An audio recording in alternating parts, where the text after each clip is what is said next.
Demesem ürəyim partlayar. Deməli dünəndən baxıram ki, bəzi sosial şəbəkə istifadəçiləri gedirlər şəhidlər xiyabanına, şəhidlərin uyuduğu məkana, video çəkirlər, deyirlər ki, siz unutuldunuz ey şəhidlər, millət keyfində damağındadır və s. Düşünürəm ki, burada həm provokasiya var, həm manipulyasiya var.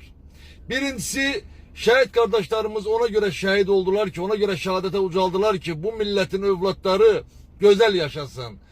Keyflə, damaqla yaşasın. Ömür boyu yas tutmaq olmaz. Bəli, mən demirəm ki, şəhid ailələr unudulmalıdır. Əsla, əsla. Məni indi şəhid ailəsi düşməni çıxartmayın.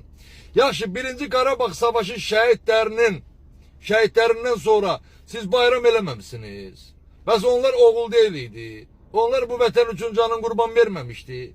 Gəlin belə manipulyasiyaları, yenə deyirəm, saxlayağın bir kənara. Bəli, şəhidini ziyarət eləmək hər bir Azərbaycan vətəndaşının borcudur. Şəhidinə hörmət eləmək hər bir Azərbaycan vətəndaşının borcudur. Amma ömür boyu matəmin içində də qalmaq olmaz. Ömür boyu yasın içində də qalmaq olmaz.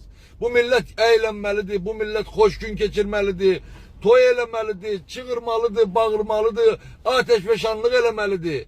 Bu manipulyasiyaları xahiş edirəm, qutaraq. Sual verəkdə gəlin, 1-ci Qarabağ, yenə deyirəm, misal çəkirəm, 1-ci Qarabağ savaşı şəhidlərindən sonra bayram keçirməmişsiniz, ateşfəşanlıq eləməmişsiniz, yeyib içməmişsiniz. Qutarın belə mövzuları, şəhidə də canımız qurban, şəhid ailələrə canımız qurban. Amma bu millət bir xoş gün görməlidir. Şəhid ona görə şəhid olub, anlayırsınız məni. Şəhid ona görə şəhid olub.